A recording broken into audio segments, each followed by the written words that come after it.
Hello. आज के इस एक्सप्लेनर में B pharm second semester exams को क्रैक करने का एक अल्टीमेट और high yield road map decode करने वाले हैं। सिलेबस बहुत बड़ा है, राइट? तो कम समय में एकदम स्मार्ट तरीके से इसे कैसे कवर किया जाए, बस आज इसी पर पूरा फोकस रहेगा। चलिए शुरू करते हैं। अक्सर कहा जाता है कि एक सॉलिड शुरुआत सिर्फ आपकी सीजीपीए ही नहीं बढ़ाती बल्कि कॉन्फिडेंस को नेक्स्ट लेवल पर ले जाती है।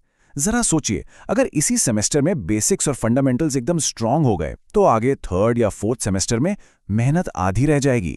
इसलिए अभी से सही ट्रैक पकड़ना आगे के पूरे एकेडमिक सफर के लिए बिल्कुल गेम चेंजर साबित होने वाला है।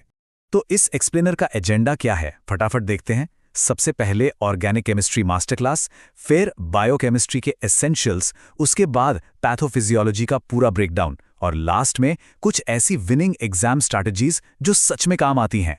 चलिए बिना किसी देरी के अपने पहले और सबसे भारी सब्जेक्ट पर आते हैं, फार्मास्यूटिकल ऑर्गेनिक केमिस्ट्री 1। अब देखिए, अगर 10 मार्क वाले लॉन्ग क्वेश्चंस की बात हो तो SN1 और SN2 या फिर E1 और E2 रिएक्शंस, इनके बिना तो ऑर्गेनिक केमिस्ट्री का पेपर सेट हो ही नहीं सकता। लिटरली इम्पॉसिबल है। इन रिएक्शंस का मैकेनिज्म क्या है, काइनेटिक्स कैसे काम करती है और कार्बोकेटायन स्टेबिलिटी का क्या रोल है, ये सब बिल्कुल फिंगर टिप्स पर होना चाहिए। एग्जामिनर्स के ये ऑल टाइम फेवरेट टॉपिक्स हैं। और हाँ, 2 मार्क्स में एक क्वेश्चन जो बार बार घूम कर आता है वो है वॉल्डन इन्वर्जन। होता क्या है इसमें, जब SN2 रिएक्शन चल रही होती है ना, तो न्यूक्लियोफाइल चुपचाप पीछे से यानी बैक साइड से अटैक करता है। क्यों? क्योंकि सामने से तो लीविंग ग्रुप बाहर निकल रहा होता है। इस पूरी प्रोसेस में कायरल सेंटर की स्टीरियोकेमिस्ट्री एकदम उल्टी हो जाती है, बिल्कुल छाते की तरह जो तेज हवा में पलट जाता है। एग्जाम में इसे इन्हीं टेक्निकल टर्म्स के साथ लिखना है, पूरे नंबर मिलेंगे। इसी तरह मार्कोनिकॉव और एंटी मार्कोनिकॉव रूल्स के बीच का डिफरेंस, ये भी एक बहुत ही क्लासिक 7 मार्क का क्वेश्चन है। एल्कीन्स की इलेक्ट्रोफिलिक एडिशन रिएक्शंस को समझाते हुए ये अक्सर पूछा जाता है। इसे एक्सप्लेन करने का सबसे बेस्ट तरीका है कि HBr और फ्री रेडिकल मैकेनिज्म का सॉलिड एग्जाम्पल दिया जाए, बस कॉन्सेप्ट एकदम क्लियर हो जाएगा। इसके अलावा ऑर्गेनिक केमिस्ट्री में कुछ ऐसे मस्ट नो टॉपिक्स हैं जिन्हें बिल्कुल भी स्किप नहीं कर सकते, जैसे एल्डोल कॉन्डेंसेशन और कैनेजारो रिएक्शन का मैकेनिज्म, इलेक्ट्रोमेरिक और इंडक्टिव इफेक्ट्स, स्ट्रक्चरल आइसोमेरिज्म का पूरा क्लासिफिकेशन और अल्कोहल्स व एमीन्स के क्वालिटेटिव टेस्ट्स। एक बात बिल्कुल साफ है, इन रिएक्शंस को सिर्फ पढ़ने से कुछ नहीं होगा। पेन उठाइए, पेपर लीजिए और बार बार प्रैक्टिस कीजिए, यही इकलौता सीक्रेट है। ओके, अब शिफ्ट करते हैं अपने दूसरे मेजर पोर्शन की तरफ, बायोकेमिस्ट्री की दुनिया और उसकी की एसेंशियल्स।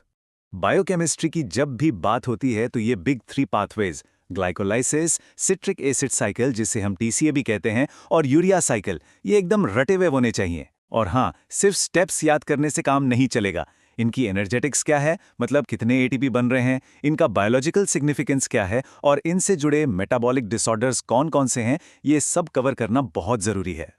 और अगर लिपिड मेटाबॉलिज्म वाले यूनिट पर नज़र डालें तो यहाँ पाल्मिटिक एसिड का बीटा ऑक्सीडेशन और इलेक्ट्रॉन ट्रांसपोर्ट चेन यानी ETC, ये दोनों टॉपिक्स बहुत ही ज़्यादा क्रूशियल हो जाते हैं।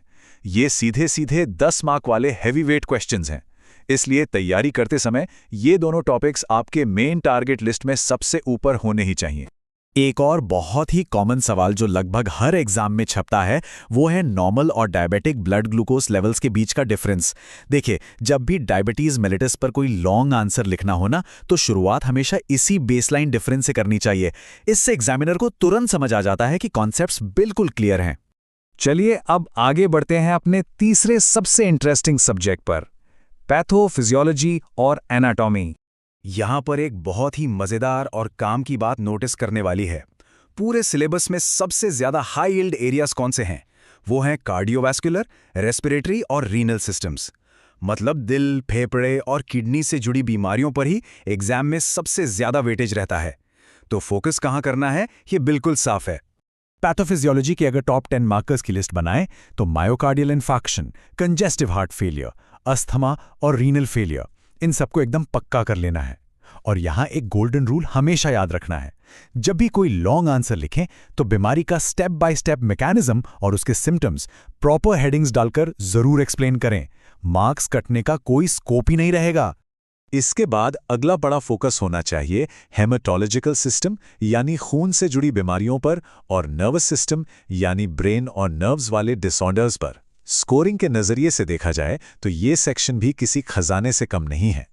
इस पर्टिकुलर सेक्शन से 5 मार्क और 2 मार्क वाले काफी सारे शॉर्ट नोट्स निकल कर आते हैं, जैसे अल्जाइमर और पार्किंसंस डिजीज, सिजोफ्रेनिया और एपिलेप्सी, आयरन डेफिशिएंसी के साथ सिकल सेल एनीमिया और पेप्टिक अल्सर। एग्जाम से पहले इन सभी टॉपिक्स के एकदम क्रिस्प और टू द पॉइंट नोट्स तैयार कर लेना बहुत बड़ा टाइम सेवर साबित होता है। और फाइनली इस एक्सप्लेनर के सबसे इंपॉर्टेंट हिस्से पर आते हैं, विनिंग एग्जाम स्ट्रैटेजीज। पढ़ तो सब लिया, लेकिन अब इसे एग्जीक्यूट कैसे करें? सबसे बड़ी गलती जो अक्सर होती है वो है हर सब्जेक्ट को एक ही तरीके से पढ़ने की कोशिश करना। ऐसा बिल्कुल नहीं करना है। हर सब्जेक्ट की अपनी अलग डिमांड है। बायोकेमिस्ट्री के लिए एकदम सटीक पाथवेज ड्रॉ करने की जमकर प्रैक्टिस कीजिए। ऑर्गेनिक केमिस्ट्री रोज रिएक्शंस को लिखकर देखिए, और पैथो उसमें किसी भी बीमारी के स्टेप बाय स्टेप प्रोग्रेशन को दिमाग में सेट करना होगा। ये सब्जेक्ट वाइज अप्रोच ही सारा कंफ्यूजन दूर करती है और मेमोरी में चीजें छप जाती हैं। तो अब सबसे बड़ा सवाल यही है, क्या फंडामेंटल्स इतने मजबूत हैं कि आगे आने वाले हायर सेमेस्टर्स का प्रेशर झेल सकें? देखिए, ये सेकंड सेमेस्टर सिर्फ एक एग्जाम पास करने का टास्क नहीं है, ये पूरे फार्मेसी करियर की नींव है। आज ही से, बिल्कुल अभी से, एक सही स्ट्रैटेजी के साथ किताबों में डूब जाने का वक्त आ गया है। इस एक्सप्लेनर से जरूर एक सॉलिड क्लैरिटी मिली होगी। बस अब फोकस बनाए रखें, मेहनत करते रहें और आगे बढ़ते रहें।